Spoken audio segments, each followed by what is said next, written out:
Hello बच्चों, नमस्ते। TAV public school भाषा माधुरी और ये एक हिंदी है और एक क्लास 5 है। ये क्लास 5 भाषा माधुरी। और जो आज आप लोगों को हिंदी का जो चैप्टर पढ़ाने जा रहे हैं वो चैप्टर है 17 और इस चैप्टर का नाम है हार की जीत। तो ये बहुत अच्छी स्टोरी है, आप लोग ध्यान से सुनिएगा क्योंकि इससे रिलेटेड जो क्वेश्चन के हैं वो उनके आंसर भी हम आपको लास्ट में देंगे। तो चलिए स्टार्ट करते हैं। गांव के बाहर के मंदिर में बाबा भारती नाम के एक साधु रहते थे। जैसा कि चित्र में आप देख रहे हैं, एक साधु है। इन साधु बाबा का नाम है बाबा भारती। उनके पास एक बढ़िया घोड़ा था जिसे वे सुल्तान कहते थे। तो जैसा कि आप देख सकते हैं चित्र में, एक बहुत ही सुंदर, खूबसूरत और स्ट्रांग घोड़ा है इनके पास, जिसका नाम उन्होंने सुल्तान रखा था। सुल्तान कहते थे वैसा घोड़ा आसपास के किसी गांव में न था। बाबा भारती अपने हाथ से सुल्तान को ताना खिलाते थे। जब तक शाम को बाबा सुल्तान पर 8-10 मील की चक्कर ना लगा लेते उन्हें चैन न आता। इस इलाके में खटक सिंह नाम का एक डाकू था। लोग उसके नाम से कांपते थे। खटक सिंह ने भी सुल्तान के बारे में सुना। एक दिन वह बाबा भारती के पास पहुंचा। बाबा ने पूछा, कहो खटक सिंह, क्या हाल है? तो जैसा कि आप चित्र में देख सकते हैं, इसे डाकू है जिसका नाम खटक सिंह है। खटक सिंह ने उत्तर दिया, मैं बिल्कुल ठीक हूँ। बाबा ने पूछा, कहो मेरे पास कैसे आए? खटक सिंह ने कहा, आपके घोड़े सुल्तान की बहुत प्रशंसा सुनी थी, इसीलिए देखने चला आया। उसकी चाल तुम्हारा मन मोह लेगी, कहते हैं देखने में भी बड़ा सुंदर है। चलिए आगे देखते हैं।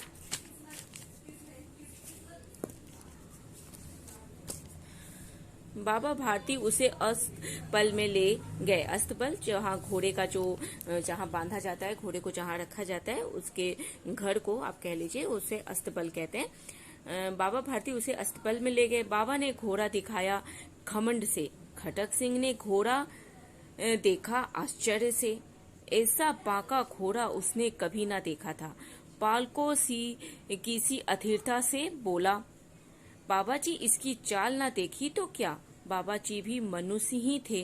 अपनी वस्तु की प्रशंसा दूसरे के मुख से सुनने के लिए उनका हृदय अधीर हो उठा। घोड़े को खोलकर बाहर ले गए। घोड़ा वायु वेग से उड़ने लगा। उसकी चाल देखकर खटक सिंह के हृदय पर सांप लौट गया। जाते जाते उसने कहा, बाबा जी मैं यह घोड़ा आपके पास रहने ना दूंगा। बाबा भारती डर गए। अब उन्हें रात को नींद न आती। सारी रात अस्तबल की रखवाली में कटने लगी। कई महीने, कई मास बीत गए और वह न आया। यहाँ तक कि बाबा भारती कुछ असावधान हो गए। संध्या का समय था। बाबा सुल्तान पर सवार होकर घूमने जा रहे थे। घोड़े को देख देख वे फूले न समाते थे। सहसा एक ओर से आवाज आई, ओ बाबा, इस कंगले को की भी सुनते जाना। आवाज में करुणा थी। बाबा ने घोड़े को रोक लिया। देखा एक अपाहिज वृक्ष की छाया में बड़ा कड़हा रहा है। हाथ जोड़कर उसने कहा, बाबा मुझ पर दया करो। रामावाला यहाँ से 3 मील दूर है, मुझे वहाँ जाना है। घोड़े पर चढ़ा लो, परमात्मा भला करेगा। बाबा भारती ने घोड़े पर अपाहिज को सवार किया और स्वयं उसकी लगाम पकड़कर धीरे धीरे चलने लगे। सहसा उन्हें एक झटका सा लगा और लगाम हाथ से छूट गई। उनके आश्चर्य का ठिकाना न रहा जब उन्होंने देखा कि अपाहिज घोड़े की पीठ पर तनकर बैठा है और घोड़े को दौड़ाए लिए जा रहा है। बाबा भारती थोड़ी देर देखते रहे, फिर चिल्लाकर बोले, जरा ठहर जाओ खटक सिंह। खटक सिंह ने घोड़ा रोक दिया और बाबा से कहा, बाबा जी मैं यह घोड़ा अब ना दूंगा।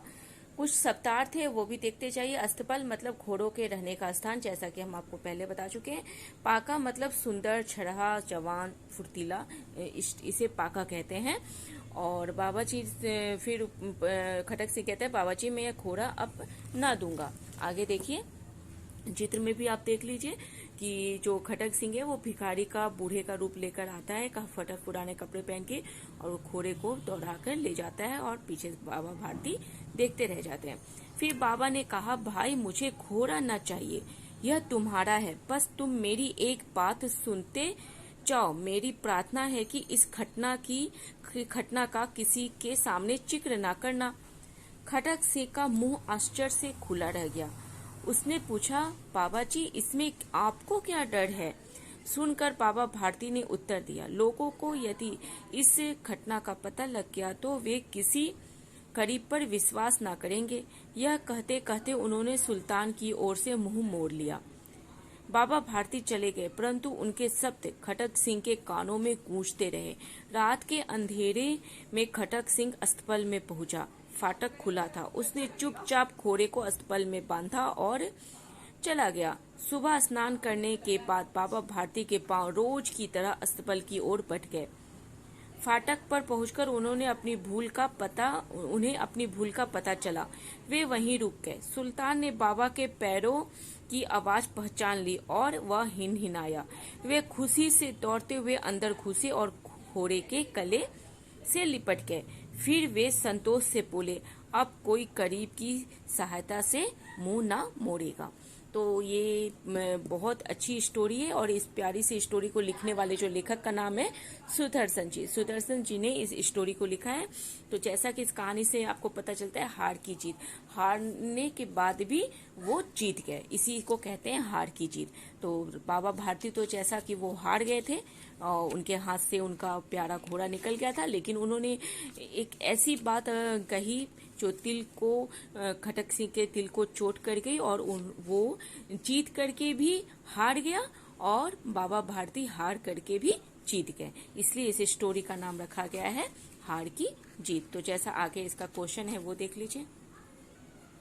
तो पहला क्वेश्चन है, खटक सिंह बाबा भारती के पास क्यों आया? तो जैसा कि आप स्टोरी सुने तो आपको पता चल गया कि वो बाबा भारती के पास एक बहुत ही प्यारा घोड़ा था सुल्तान। वो सुल्तान को देखने के लिए बाबा भारती के पास आया। तो ये आप लिख दीजिएगा। इसका आंसर भी आपको आगे के पेज में यहाँ पे मिल जाएगा। तो आप इस तरीके से खटक सिंह सुल्तान को देखने के लिए मैं चला आया। तो यहाँ से आपका ये वाला लाइन हो गया। फिर है, बाबा भारती ने डाकू खटक सिंह से क्या प्रार्थना की और क्यों? तो आप लिखिएगा, बाबा भारती ने डाकू खटक सिंह से कहा कि इस घटना का जिक्र आप किसी से भी मत कीजिएगा, क्योंकि अगर आपने इस घटना का जिक्र लोगों पे किसी के भी सामने किया तो आज के बाद कोई भी गरीब पर विश्वास नहीं करेगा। तो इसका भी आंसर आपको आगे देखिए कहाँ पे मिलेगा। तो इसका उत्तर है, सुनकर बाबा भारती ने उत्तर दिया, लोगों को यदि इस घटना का पता लग गया तो वे किसी करीब पर विश्वास ना करेंगे। और कहते कहते उन्होंने सुल्तान की ओर से मुंह मोड़ लिया। तो ये इसका आंसर हो गया, यहाँ से लेके यहाँ तक इसका आंसर हो गया सेकंड का। अब ये देखिए, बाबा भारती खटक सिंह के जाने से क्यों डर गए? क्योंकि खटक सिंह ने उन्हें जाते जाते ये चेतावनी दे दी थी कि आपका यह घोड़ा मैं आपके पास रहने नहीं दूंगा। तो बस बाबा भारती खटक सिंह के जाने के बाद वो डर गए थे। तो इसका आंसर आप देख लीजिए। बाबा भारती थोड़ी देर देखते रहे, फिर चिल्लाकर बोले, नहीं सॉरी, यहाँ पे नहीं है। इसका आंसर यहाँ पे देख लीजिए।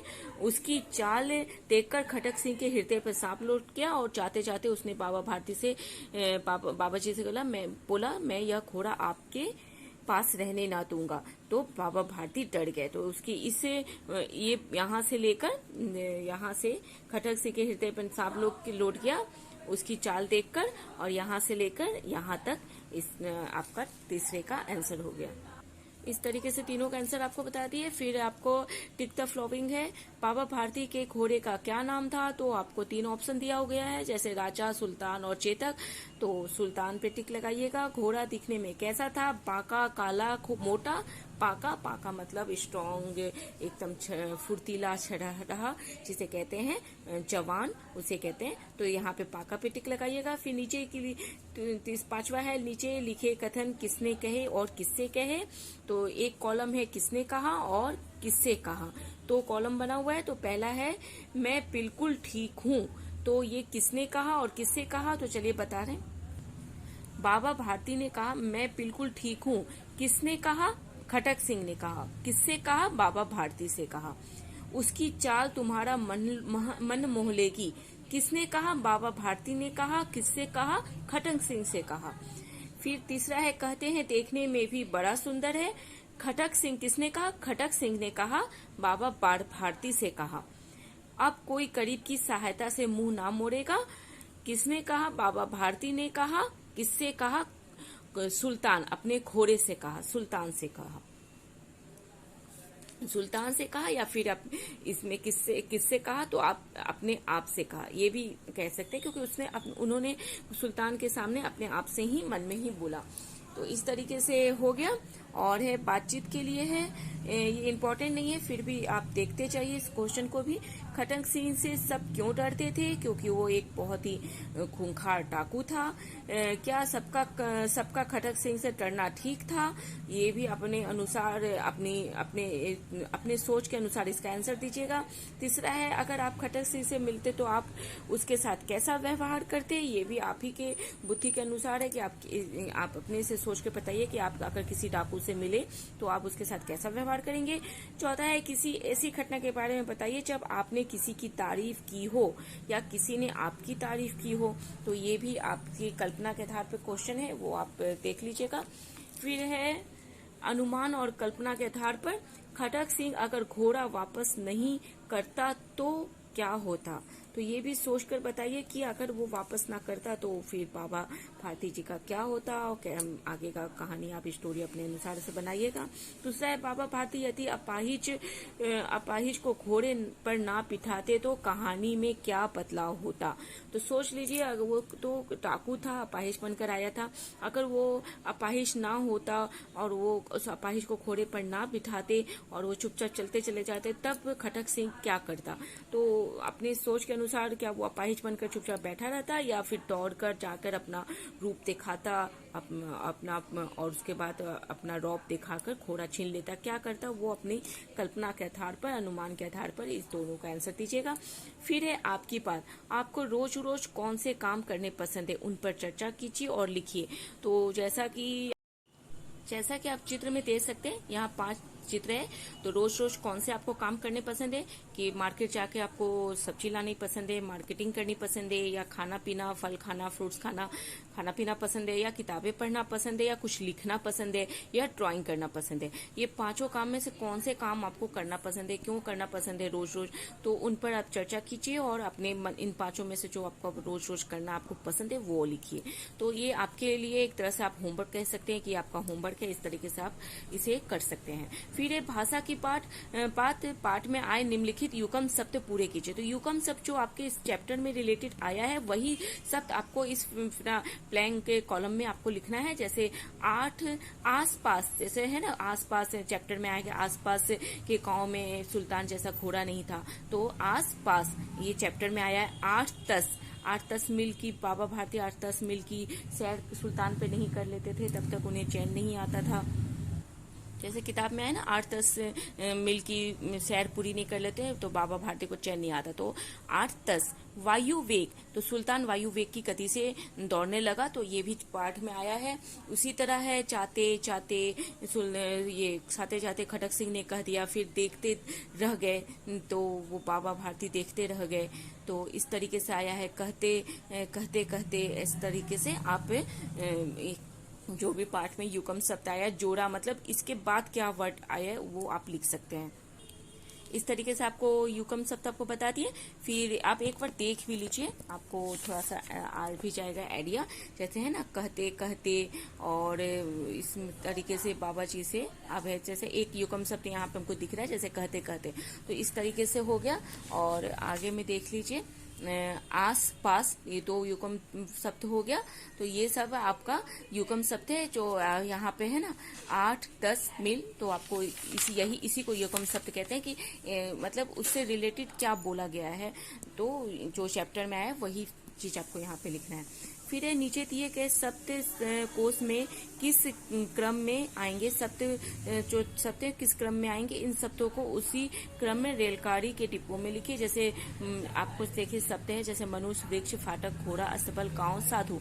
तो आपको कैसे कैसे आपको लिखना है, तो यहाँ से आप लिखना कि सबसे पहले बाद में क्या है, मनुष्य, वृक्ष, फाटक, जो पहले आया है उस तरीके से मतलब गांव में कौन सा शब्द पहले आया है, इस चैप्टर में आया है, वही आप यहाँ से यहाँ तक लीजिएगा। जो सबसे लास्ट में जो शब्द आया है कि मनुष्य पर विश्वास नहीं करेंगे, वो सबसे लास्ट में लिखाएगा। जो सबसे पहले आया है तो वो सबसे गांव के आसपास के गांव में एक साधु है तो गांव वर्ड सबसे पहले आया है, साधु उसके बाद आया। इस तरीके से आप फर्स्ट सेकंड करके आप जो चैप्टर में जैसे जैसे शब्द का आया है वैसे वैसे आप यहाँ से शब्द ढूंढिए और उन शब्दों को इस ब्रेलकारी के बॉक्स में लिखिए। तो इस तरीके से ये आपका चैप्टर हो गया है कंप्लीट।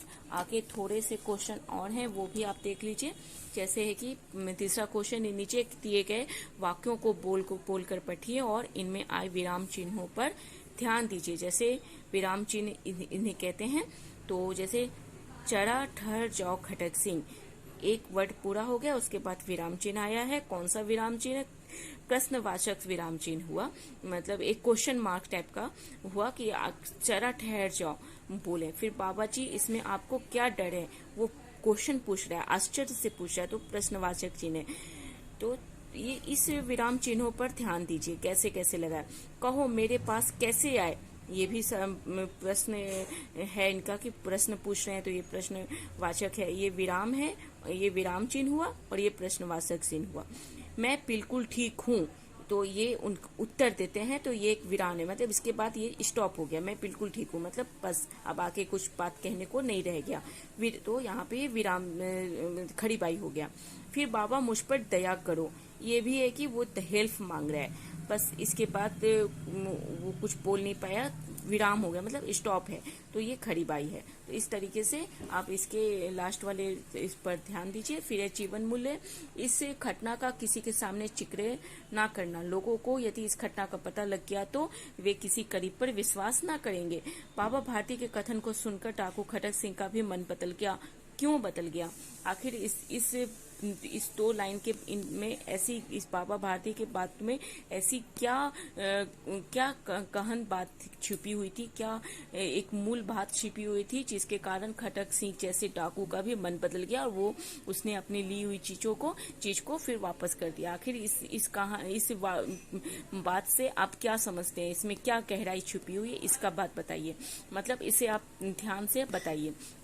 क्या हमें भी बाबा भारती की तरह सब पर विश्वास करने वाला और सबकी मदद करने वाला होना चाहिए? अगर होना चाहिए तो क्यों होना चाहिए, इस पर ये भी आप बताइए। तो जीवन मूल्य है, जीवन में ये जो प्रश्न है, ये दोनों प्रश्न हम लोग के जीवन में भी कहीं ना कहीं हम लोगों को भी काम जरूर देगा, तो इस पर भी आप चर्चा जरूर कर सकते हैं। फिर आपके कुछ करने के लिए है। पहला, जिस प्रकार बाबा भारती को सुल्तान पसंद था, उसी प्रकार आपको जो कोई बहुत प्रिय है उसकी कुछ विशेषता बताइए। अगर आपको कोई बहुत प्रिय है, कुछ भी हो सकता है, वो कोई व्यक्ति भी हो सकता है, वो कोई फूल भी हो सकता है, कोई पक्षी भी हो सकता है, कुछ भी, जो भी चीज आपको अगर बहुत प्रिय है तो क्यों प्रिय है, उसकी क्या विशेषता है, क्या खूबियां, वो आप बताइए। दूसरा, घोड़े के साथ बहुत सारे शब्द जुड़े हैं, जैसे अस्तबल, डाना आदि। इस तरह बाबा डाकू से जुड़े शब्दों की सूची बनाइए। तो इसी तरह से घोड़े से जुड़े शब्द तो आपको किताब में है, लेकिन बाबा के से जुड़ा कौन सा शब्द है, डाकू खटक सिंह से जुड़ा कौन सा शब्द है, जैसे डाकू से जुड़ा खटक सिंह है, तो इस तरीके से उससे जुड़ा हुआ जो भी शब्द है वो शब्द आप लिखिए। जैसे एक बाबा, इधर डाकू, तो कॉलम बनाइए और इस तरीके से आप लिखिए। तो ये इस तरीके से आपका ये चैप्टर पूरा हार की चीट कंप्लीट होता है। आगे जो चैप्टर है वो पेट्टीना का साहस, ये एक ओरिजिनल कहानी है, ओरिजिनल कहानी लिखा हुआ है, इसकी स्टोरी हम अलग से बनाएंगे, जो आप बनाएंगे तो आप देख लीजिएगा। इसलिए मेरे क्लास को सब्सक्राइब करके ज्वाइन कर लीजिए, ताकि जैसे ही हम कोई नई क्लास लें, नई क्लास आपका लें, तो उसका नोटिफिकेशन आपको मिल जाए और आप देख लीजिएगा। इसलिए मेरे क्लास को ज्वाइन जरूर कर लीजिएगा और मेरे क्लास में पूरा समय देने के लिए और पूरी स्टोरी को ध्यानपूर्वक सुनने के लिए थैंक यू बच्चों।